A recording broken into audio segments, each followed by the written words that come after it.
बिल्कुल रेस्टोरेंट जैसा पनीर पसंदा आज हम घर पर बड़े ही आसान तरीके से बनाएंगे। तो इस पनीर पसंदा को बनाने के लिए यहाँ पर ये मैंने लिया है 200 ग्राम पनीर। आप चाहो तो ज़्यादा पनीर का भी इस्तेमाल कर सकते हो। तो अब ये जो पनीर है इसको हमें बराबर बराबर हिस्सों में डिवाइड करना है। तो इसीलिए हम पहले इसको बीच में से आधा कट करेंगे, फिर हमें इसको वापस कट करना है और फिर इसको वापस कट करके हमें इसकी इस तरह से पतली स्लाइसेस बनाकर रेडी करनी है। और अभी जो पनीर की स्लाइसेस हमने कट की हुई है उसके बीच में हमें यहाँ पर स्टफिंग फिल करना है। तो स्टफिंग को बनाने के लिए मैंने यहाँ पर लिया है 50 ग्राम पनीर। आप चाहो तो पनीर के साथ साथ इसमें थोड़े से मावा का भी इस्तेमाल कर सकते हो। तो इस पनीर को आप चाहो तो इस तरह से क्रम्बल कर सकते हो या फिर ग्रेटर की सहायता से इसे ग्रेट भी कर सकते हो। चलिए इस पनीर को मैंने क्रम्बल कर लिया है। तब हम इसमें ऐड करेंगे 1 चुटकी नमक। इसी के साथ हम इसमें कुछ ड्राई फ्रूट्स भी ऐड करेंगे। तो ये मैंने 8 से 10 काजू लिए हुए थे जिसको मैंने इस तरह से बारीक बारीक चॉप करके रखा हुआ था। इसी के साथ हम इसमें ऐड करेंगे 8 से 10 बादाम। आप चाहो तो इसमें किशमिश का भी इस्तेमाल कर सकते हो, लेकिन मुझे किशमिश का फ्लेवर उतना पसंद नहीं आता, इसलिए मैं उसका इस्तेमाल नहीं कर रहा। अब इसमें एक चटपटा फ्लेवर लाने के लिए मैं इसमें ऐड कर रहा हूँ 1 चुटकी चाट मसाला। ये मैंने घर का बना हुआ चाट मसाला यूज़ किया हुआ है। और यदि आपको भी ये जानना हो कि घर पर चाट मसाला कैसे बनाया जाता है तो उसकी रेसिपी मैंने आपके साथ कुछ ही दिनों पहले शेयर की हुई थी, लेकिन यदि आपने वो वीडियो ना देखा हो तो आप मुझे कमेंट्स में ज़रूर लिख कर बताइएगा। मैं उसके वीडियो के लिंक आपके साथ ज़रूर शेयर करूँगा। अब हम इसमें ऐड करेंगे 2 से 3 बड़ी चम्मच हरी चटनी, यानी कि धनिया पुदीने की चटनी।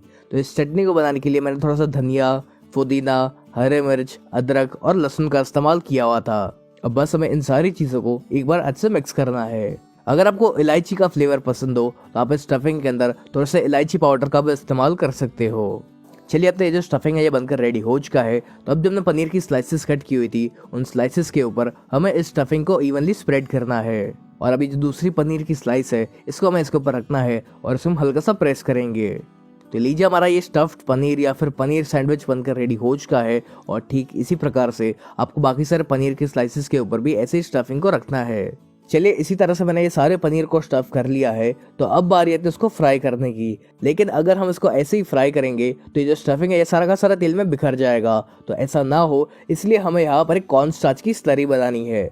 इस कॉर्न स्टार्च की स्लरी को बनाने के लिए मैंने ये 2 बड़ी चम्मच कॉर्न स्टार्च का इस्तेमाल किया है। आप चाहो तो कॉर्न स्टार्च की जगह पर यहाँ पर अरारोट पाउडर का भी इस्तेमाल कर सकते हो। अब इसमें हम थोड़ा सा पानी ऐड करेंगे और इसकी हमें एक थोड़ी सी पतली स्लरी बनाकर रेडी करनी है। एक बात का ध्यान रखें कि ये जो स्लरी है ये बहुत ज़्यादा भी गाढ़ी नहीं होनी चाहिए, क्योंकि हमें इस स्लरी के अंदर पनीर को सिर्फ हल्का सा गीला करना है। चलिए ये जो स्लरी है ये बनकर रेडी हो चुकी है और ये इस तरह से पतली होनी चाहिए। तो अब जो हमने पनीर को स्टफ करके रखा हुआ था उस पनीर को हम इस स्लरी में डिप करेंगे। लेकिन इसके अंदर हम इस पनीर को पूरा डिप नहीं करेंगे, बस इसकी जो साइड्स है उसको ही हमें हल्का सा गीला करना है। और फिर हमें इस पनीर को तुरंत कॉर्न स्टार्च से डस्ट करना है। ऐसा करने से ये जो पनीर है उसकी साइड्स अच्छे से बंद हो जाएगी और फ्राई करते समय पर जो स्टफिंग है वो बाहर नहीं निकलेगा। चलिए ठीक इसी प्रकार से आपको बाकी सारे पनीर को भी इसी तरह से बनाकर रेडी करना है। तो अब बारी आती है इसको फ्राई करने की। तो इसको फ्राई करने के लिए जो सबसे इम्पोर्टेंट चीज़ है वो ये है कि जो तेल का तापमान है वो मीडियम गर्म होना चाहिए। यदि तेल बहुत ही ज़्यादा गर्म होगा तो जो पनीर है वो फटाफट से कलर पकड़ लेगा, यानी कि फटाफट से डार्क ब्राउन हो जाएगा। तो जब तेल मीडियम गर्म हो तभी आपको उसको फ्राई करना है और इसको हमें मुश्किल से 2 मिनट के लिए ही फ्राई करना है। यहाँ हम इसको तब तक फ्राई करेंगे जब तक ये पनीर हल्का सा गोल्डन नहीं हो जाता। इसको हमें बहुत ज़्यादा देर तक भी फ्राई नहीं करना है, वरना जो पनीर है वो काफ़ी च्यूई हो जाएगा और फिर से खाने में उतना मज़ा नहीं आएगा। चलिए जैसे कि आप देख पा रहे हो कि जो पनीर है ये गोल्डन ब्राउन हो चुका है, तब हम इसको बाहर निकाल लेंगे। और ठीक इसी प्रकार से मैंने ये और भी पनीर को फ्राई करके रेडी कर लिया है। यदि आप इसको डीप फ्राई नहीं करना चाहते तो आप इसे कम तेल में शैलो फ्राई भी कर सकते हो। अब ये मैंने लिए है 2 प्याज जिसको मैंने रफली चॉप करके रखा हुआ है। अब इसी के साथ मैंने लिया है 1/4 कप काजू, यानी कि कैश्यू नट्स। ये मैंने टूटे फूटे काजू का इस्तेमाल किया हुआ है जो कि थोड़े से किफ़ायती पड़ते हैं। और अब इसी के साथ ये मैंने लिया है 1/4 कप मेलन सीड्स, यानी कि खरबूजे के बीज। आप चाहो तो इसकी जगह पर पॉपी सीड्स यानी कि खसखस का भी इस्तेमाल कर सकते हो। तब किसी भी एक पैन में या फिर कढ़ाई में हमें ये प्याज, मेलन सीड्स और काजू को डालना है। अब इसी के साथ हम इसमें थोड़ा सा पानी भी ऐड करेंगे। तो ये मैंने तकरीबन 1 छोटे गिलास इतना पानी का इस्तेमाल किया हुआ है। और अब हमें इसको तब तक उबालना है जब तक जो प्याज, काजू और मेलन सीड्स है वो सॉफ्ट नहीं हो जाते। और इसको अच्छे से सॉफ्ट होने में मुश्किल से 5 मिनट लगेगी। आप चाहो तो इसको इस तरह से ढक कर पका सकते हो ताकि फटाफट से कुक हो जाए। आज तो हम ये पनीर पसंदा बना रहे हैं, लेकिन आपको और कौन सी सब्जियों की रेसिपीज देखनी है ये आप मुझे कमेंट से जरूर लिखकर बताइएगा, ताकि मैं आपके साथ वो सारी रेसिपीज जल्द से जल्द शेयर कर सकूँ। चलिए तकरीबन 5 मिनट हो चुके और ये अच्छे से बॉईल हो चुका है। तब आप गैस की फ्लेम को ऑफ कर लीजिए और इसको हमें पूरी तरीके से ठंडा होने देना है। और जब ये एक बार ठंडा हो जाए उसी के बाद हम इसको एक मिक्सर जार में ट्रांसफ़र करेंगे और फिर हम इसको ब्लेंड करके इसकी एक पेस्ट बनाकर रेडी करनी है। आप चाहो तो इस पेस्ट को बनाने के लिए बिल्कुल थोड़े से पानी का इस्तेमाल कर सकते हो। चलिए जैसे कि आप देख पा रहे हो कि ये जो पेस्ट है ये बनकर रेडी हो चुकी है। तभी फिलहाल हम इसको साइड पर रखेंगे। अब उसी पैन में हम लेंगे 2 से 3 बड़ी चम्मच तेल और इस तेल को हम गर्म होने देंगे। तेल जब गर्म हो जाए तब हम इसमें ऐड करेंगे आधा छोटी चम्मच क्यूमीन सीड यानी कि जीरा और इस जीरा को हमें अच्छे से स्प्लटर होने देना है। जब जीरा में से अच्छी से खुशबू आना शुरू हो जाए तब हम इसमें ऐड करेंगे दालचीनी। तो ये मैंने 2 एकदम ही छोटी छोटी दालचीनी का इस्तेमाल किया हुआ है। अब इसी के साथ इसमें जाएगा 2 हरे इलायची यानी कि ग्रीन कार्डमम और 2 से 3 क्लव्स यानी कि लौंग। आप चाहो तो इसके अंदर थोड़ी सी काले मिर्च का भी इस्तेमाल कर सकते हो। अब इन सारे खड़े मसालों को हमें स्लो फ्लेम पर कुछ सेकंड्स के लिए भूनना है। अब इसी के साथ हम इसमें ऐड करेंगे आधा छोटी चम्मच अदरक की पेस्ट यानी कि जिंजर पेस्ट और आधा छोटी चम्मच गार्लिक पेस्ट यानी कि लहसुन की पेस्ट और फिर हम इसको मीडियम फ्लेम पर तकरीबन 1 मिनट के लिए भुनेंगे। अब जो हमने प्याज की पेस्ट बनाकर रेडी की हुई थी उस पेस्ट को हमें इसमें डालना है और ध्यान रहे कि इस समय पर अपनी जो गैस की फ्लेम है वो स्लो पर होनी चाहिए। अब इस प्याज की पेस्ट को हमें स्लो फ्लेम पर तकरीबन 5 मिनट के लिए और पकाना है। लेकिन एक बात का ध्यान रखिएगा कि आप इसको लगातार चलाते जाइएगा ताकि ये कहीं पर जल ना जाए। इस पेस्ट के अंदर हमने काजू का भी इस्तेमाल किया हुआ है जिस वजह से ये जो पेस्ट है ये आपकी कढ़ाई या फिर पैन में चिपकने लगेगी। तो ऐसा ना हो इसलिए आप इसको लगातार चलाते रहिए। चलिए तकरीबन 5 मिनट हो चुकी है। तब हम इसमें कुछ मसाला ऐड करेंगे। तो पहले इसमें जाएगा 1/4 छोटी चम्मच हल्दी यानी कि टर्मरिक, आधा छोटी चम्मच लाल मिर्च पाउडर। आपको इस ग्रेवी को कितना स्पाइसी रखना है उस अनुसार आप लाल मिर्च पाउडर की मात्रा कम या ज़्यादा कर सकते हो। आमतौर पर ये जो पनीर पसंदा होता है ये उतना स्पाइसी नहीं होता है, इसलिए मैं रेकमेंड करूंगा कि आप इसको उतना स्पाइसी ना बनाएं। अब इसी के साथ हम इसमें ऐड करेंगे स्वाद अनुसार नमक और अब हमें इसको मीडियम फ्लेम पर तकरीबन 2 मिनट के लिए और पकाना है ताकि जो मसाले का कच्चा बना वो चला जाए।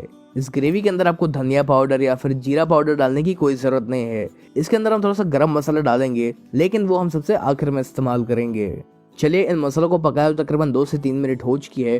तब आप गैस की फ्लेम को ऑफ कर लीजिए और गैस की फ्लेम को ऑफ करने के बाद ही हमें इसमें ऐड करना है कर्ड यानी कि दही। तो ये मैंने 2 से 3 बड़ी चम्मच दही का इस्तेमाल किया है और ये जो दही है ये बहुत ज़्यादा खट्टा नहीं होना चाहिए।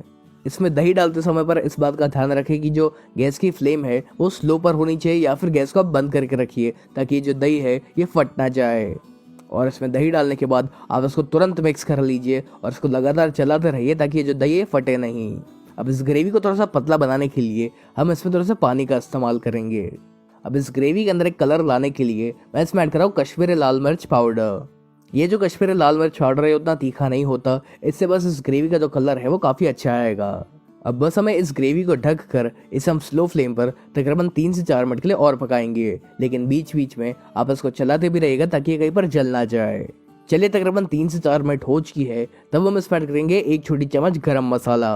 अगर आपको ये जानना हो कि घर पर गरम मसाला कैसे बनाया जाता है तो आप मुझे कमेंट्स में ज़रूर लिख कर बताइएगा, मैं उसके वीडियो के लिंक आपके साथ ज़रूर शेयर करूँगा। इसी के साथ हम इसमें ऐड करेंगे 1 बड़ी चम्मच शुगर यानी कि चीनी। चीनी की मात्रा आप अपने टेस्ट के अकॉर्डिंग कम या ज़्यादा कर सकते हो। और फिर हम इसमें ऐड करेंगे 2 से 3 बड़ी चम्मच क्रीम यानी कि मलाई। तो मैंने घर की बनी हुई मलाई का इस्तेमाल किया हुआ है। और अब इसके फ्लेवर को और बढ़ाने के लिए हम इसमें ऐड करेंगे 1 बड़ी चम्मच कसूरी मेथी और इस कसूरी मेथी को हम इस तरह से हाथों में रख कर इसे क्रश करके ऐड करेंगे। कसूरी मेथी का बहुत ही बढ़िया सा फ्लेवर आता है इस सब्जी में, तो हो सके तो आप भी इसका इस्तेमाल ज़रूर करिएगा। अब बस हमें इन सभी चीज़ों को एक बार मिक्स करना है और ये हमारी एकदम ही टेस्टी पनीर पसंदा की जो ग्रेवी है ये बनकर रेडी हो चुकी है। तब सबसे आखिर में हम इसमें ऐड करेंगे थोड़ा सा कोरिएंडर यानी कि धनिया। तो चलिए अब इस पनीर पसंदा को हम सर्व कर लेते हैं। तो इसको सर्व करने से पहले हमने जो पनीर को फ्राई करके रखा हुआ था उस पनीर को हमें इस तरह से ट्रायंगल शेप में कट करना है और ये ठीक इसी प्रकार से मैंने सारे पनीर को ऐसे ही कट करके रखा हुआ है। अब किसी भी एक बोल में या फिर एक प्लेट में आपको इस ग्रेवी को पहले स्प्रेड करना है और फिर उसको गार्निश करने के लिए हम इसके ऊपर थोड़ी सी क्रीम ऐड करेंगे। फिर जिस पनीर को हमने कट करके रखा हुआ है वो हम इसके अंदर ऐड करेंगे और अब सबसे आखिर में हम इसको धनिया से गार्निश कर लेते हैं। तो लीजिए हमारा एकदम ही टेस्टी बिल्कुल रेस्टोरेंट जैसा पनीर पसंदा बनकर रेडी हो चुका है। ये बनाने में जितना आसान है उससे कई ज़्यादा ये खाने में टेस्टी लगता है। तो आप भी एक बार इस पनीर पसंदा की रेसिपी को ज़रूर ट्राई करिएगा।